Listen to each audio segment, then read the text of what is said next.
Welcome to the 2020 Global Peace Film Festival interview. My name is Kelly Devine. I'm the artistic director, along with Nina Stripe, the executive director. We are pleased to introduce you to Larissa Salza with the film Our Gorongosa. You can check out this film and all of our other programming by going to peacefilmfest.org. And now let's begin the interview. Well, hello, Larissa. So good to have you with us, and you're joining us all the way from Mozambique, from Gorongosa, from the national park Gorongosa in Mozambique, about which the film is about. Can you first of all tell us a little bit about the film, and also a little bit about the programs in the park about which the film shows?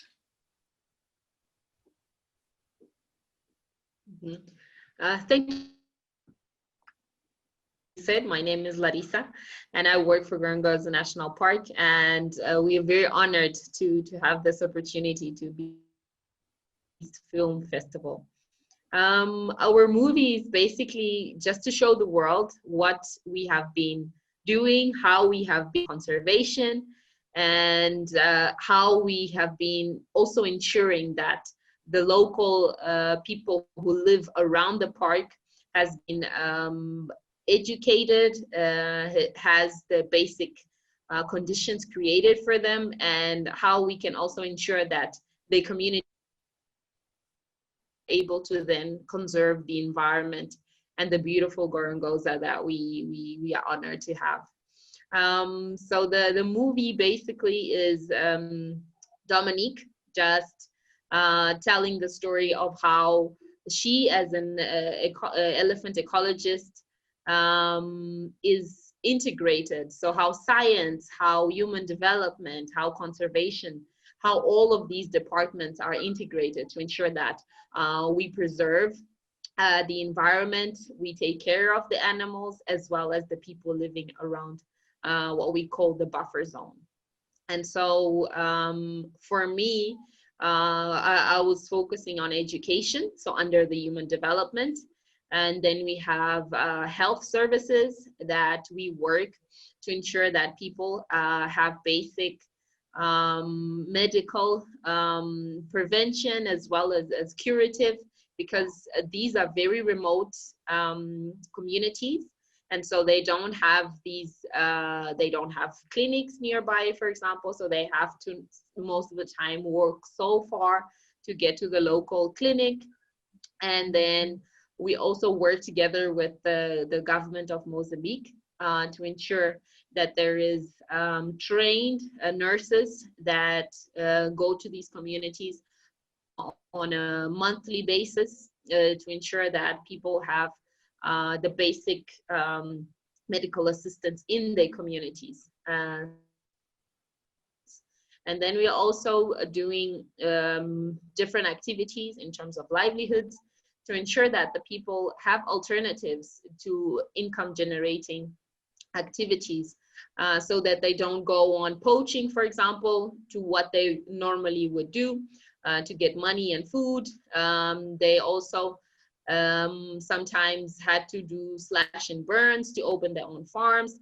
So we work together with them to ensure they have the knowledge of doing eco-friendly farming, that they have seedlings, that they have technical support from our agriculture team. So we just want to make sure that they have the basics covered for them, and then that they also do conservation. They should be the ones who are doing most of the conservation, because myself, we are all considered somehow external people. So those people who are from those communities, they have to know, they have to understand, because most of these people have little or almost no education. And so what we want to make sure is that they understand why we are conserving the environment, as well as what are the benefits for them in the short term, as well as on the long term. So it was just a very fun movie to make. I think everyone was so excited to be part of it. maybe not on screen, not everyone was on screen, but everyone was somehow involved and very proud of the work we are all doing. So we're very lucky to be able to do that and change the world in this way. Well, Larissa, the enthusiasm definitely shows. And Thank so, you. and so what attracted you, this is kind of a two-part question. One, why did you, as an organization, decide to make a film about this? But also personally, what drew you to this type of work? I think as an organization, as Gorongosa, we have been doing a lot of work in the restoration of Gorongosa, because Gorongosa was aired a national park in 1960. So still before when the Portuguese were colonizing Mozambique. So when we got independent, there was another civil war within the country. So for about 16 years, the park was basically abandoned. So there were the army, there was poachers, it just got completely destroyed. And so after the peace accord in 1992, the park was just devastating. About 90% of the wildlife was gone. The whole fauna and flora was destroyed during the war. And so it was just a total different Gorongosa. So when Mr. Carr was invited to come by the previous president, Shisanu, his idea was to try and restore what Gorongosa was.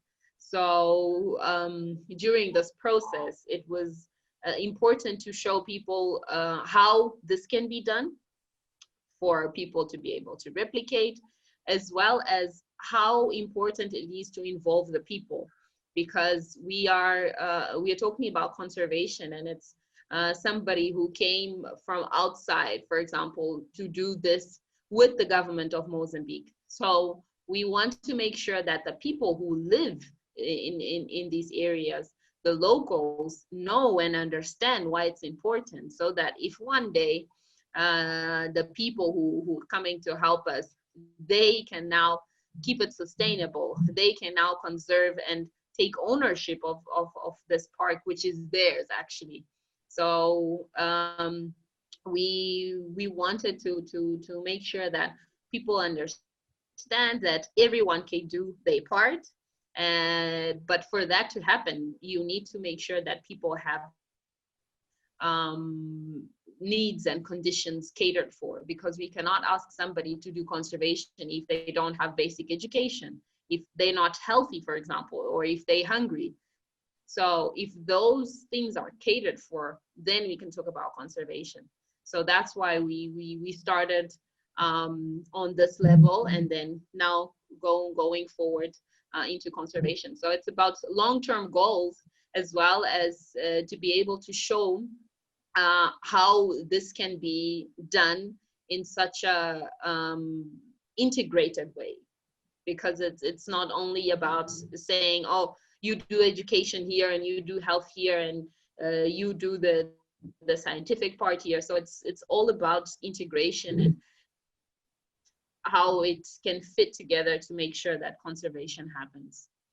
And as for the second part of the question, I am passionate about education. I think I was lucky enough to have both parents who were very supportive in terms of education, and they invested so much into my education. So when I finished my bachelor's degree, I promised myself that I was going to do something for other women who didn't have the same opportunity. So I started working in education, actually not in the park, and then I was invited to come in and start the girls clubs in the park, and that was a really amazing opportunity for me. And I'm very happy that I am doing that and ensuring that other girls especially are somehow getting opportunity to continue education and delay marriages and early pregnancies, which is something very common in rural areas in Mozambique and most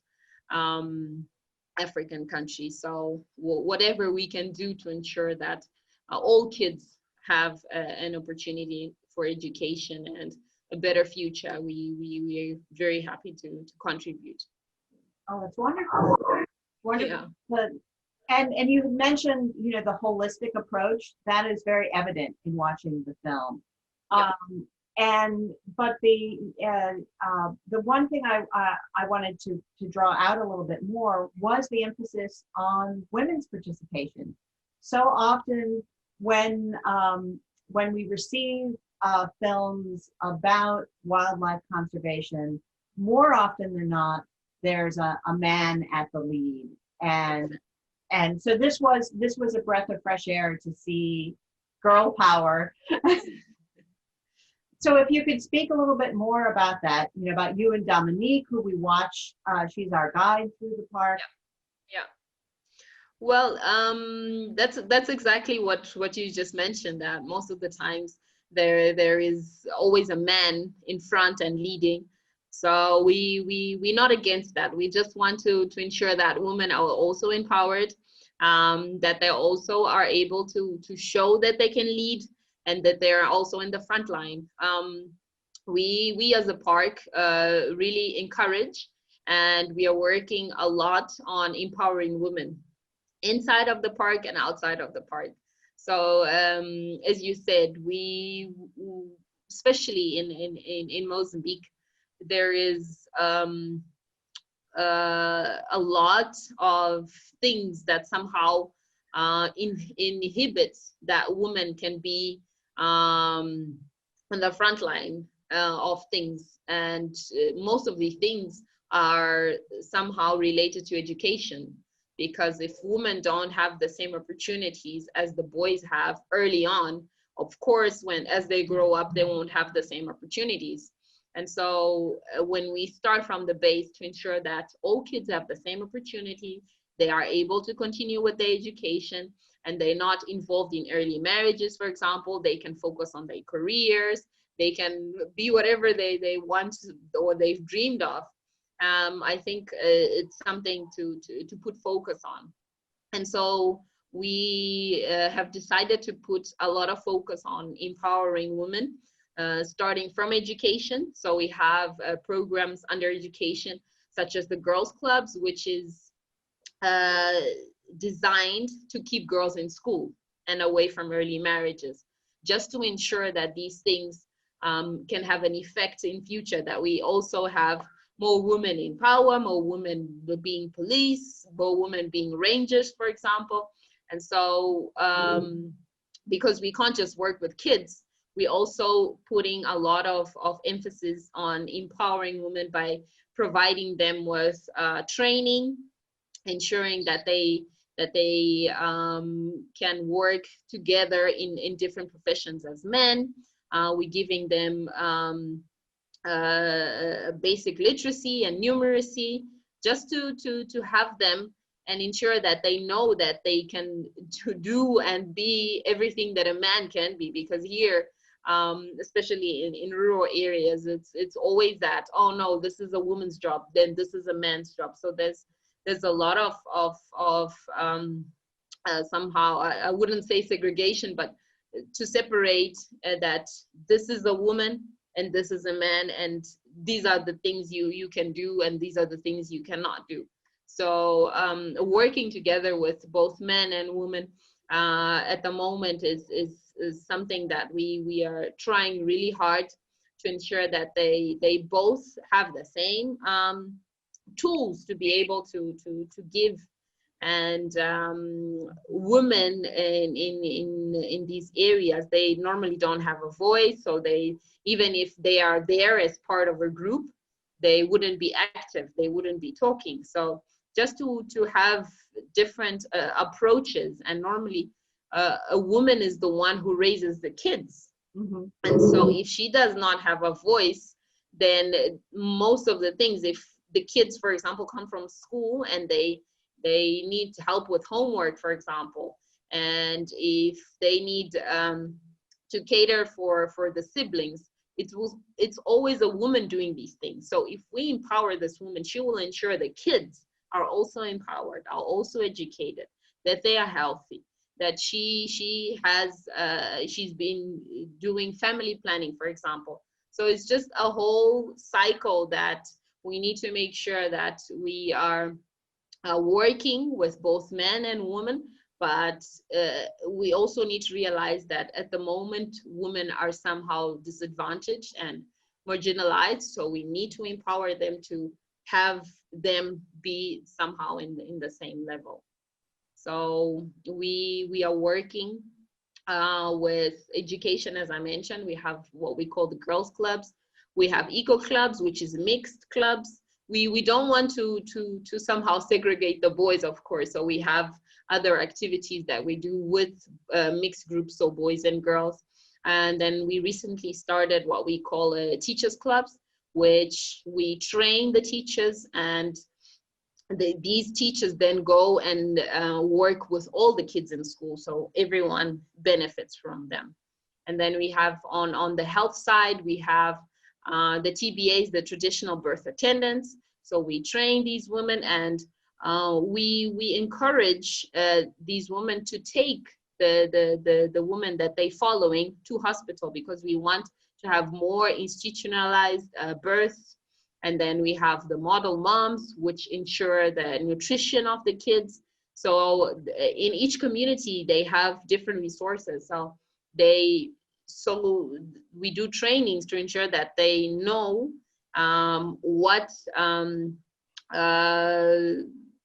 is nutritious, what is good for the kids' health, but using the local things, not bringing in other things which are expensive or which they don't have locally. So just saying, hey, you have sweet potato and you have peanuts, you have this and that, you can do this. You can cook this for your child to be not have malnutrition, for example. So we work with the women in the community to ensure that they're empowered and that they raise their kids to be empowered. Oh, that's great. Great. And it seems one of the reasons why we're so attracted to this film is that central to our mission is providing models and stories of inspiration, so that people can understand that even if the problems or the issues that they confront in the world seem almost insurmountable, that there's almost always a way to work together and create some kind of positive change. And if you could, and it really seems as though part of what you're bringing with your model is a sense of balance, and also a sense of you know, when you were talking about the different gender roles, that you know that you want to kind of restore a kind of sense of everybody's ability to contribute fully. I think one of the things that we focus on is to ensure that we involve the communities on the so-called solutions for the problems. So we don't just go to the community and say, hey, you guys need education and you need health and you need this and that. We sit down with them and we do different meetings in different groups. For example, as I said, women don't have a voice, so they need to have a separate group where the men are, and then we can have a mixed groups, just so that people are able to talk openly.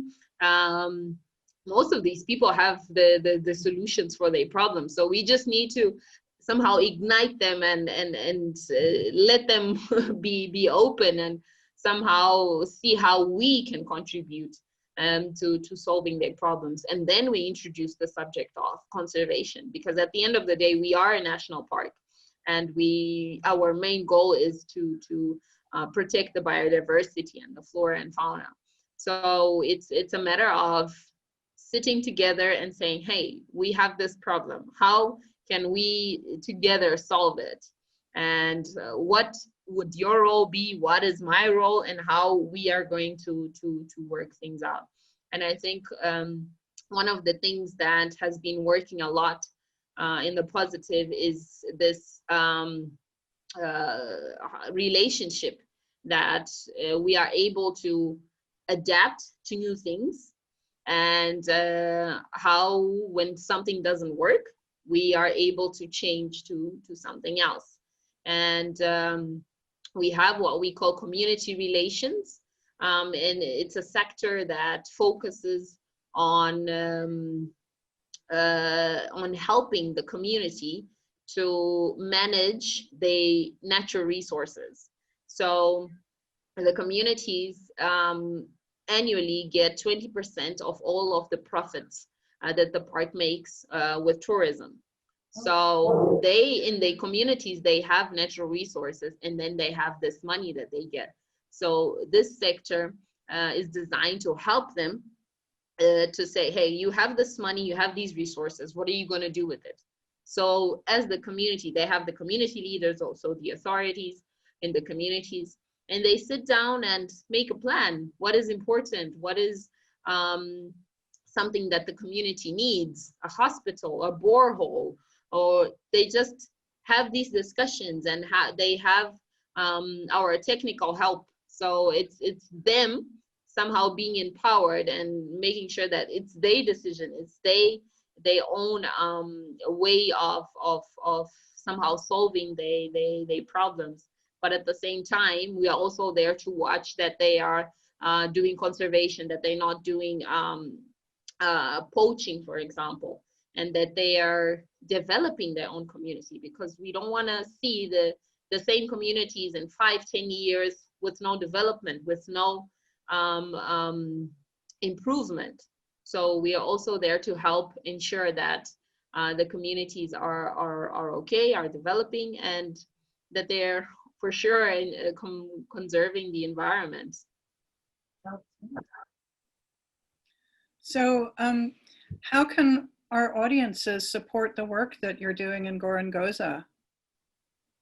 So we actually most of our projects are funded by different donors, and the main donor, of course, being the Carr Foundation. We have the USAID, different embassies, and so we need everyone who can help to help, of course. And we have on our website the different projects. And education, for example, we have a project for scholarships for girls to go to secondary school. So what happens is, on the communities, they so small that they don't have high schools. And so if a child finishes the 7th grade, they need to go to a bigger village where there is the 8th grade and higher high school. And so for them to commute is most of the times very difficult, because there's no public transport that frequent, or that the parents are not financially comfortable to be able to send a child to cater for them in the bigger village. So most of them give up after they finish their primary school, because they don't have financial conditions for them to continue with secondary school. So we started this project to ensure that kids were able to continue with a secondary school by providing housing for them in boarding school, basic material for school, uniforms, and if it's for girls, then anything in terms of hygiene material. And so you can go on our website under education, and you can donate for that, and it's $420 per year per girl. And high school in Mozambique is 5 years. So we just ask whoever would like to donate to be committed to funding for the 5 years. That's the only condition that we give, but otherwise everyone is welcome to. And then we have different projects under science that you can also go on our website under science, and there is a lot of researchers from all over the world that come and do different projects. And I think you can see from the movie, there's another colleague of Dominique that they were doing the bee fences for the elephants. So we're working to make sure that elephants don't cross the river to go to to the communities and eat the crops of the people. And so we have different projects that you can go online and find what interests you, and you can donate directly. But we just started selling our coffee. I don't know if you know about the coffee. So by buying our coffee and enjoying our coffee, you can also you will also be helping us in many ways, because there is three main projects that the coffee profits will go to, which is the Girls Around the World, which is focused on the girls' education programs. And then we have Elephants Never Forget, which is focused for the elephants projects. And then we have the one for reforestation up on Mount Gorongosa. That's where we actually making the coffee. So you can drink coffee and help Gorongosa. That sounds perfect. Yes, Indeed. perfect combination. Yes. Thank you so much, Larissa. This has been marvelous. Thank you for your time and for sharing all of your insights with us. And all the best with the your continued success with your programs. And we want to thank everyone who's been listening to this. If you want to learn more about Gorongosa's work, you can go to gorongosa.org. We have the website right there on the closing card. And also, if we didn't ask the question that you wanted to ask, we do have a form, a Google form called Submit a Filmmaker Question. You can see that on all our film pages. We also have an impact survey. Anybody who's gone to our festival before knows that we're really interested in hearing how these stories have impacted you, how they've inspired you, hopefully, to make some positive changes. So you can tell us about those there, as well as visiting all of our social media channels and talking with us there. Please do check out peacefilmfest.org for all of the 2020 Global Peace Film Festival programs, which start September 21st. We'll see you at the festival.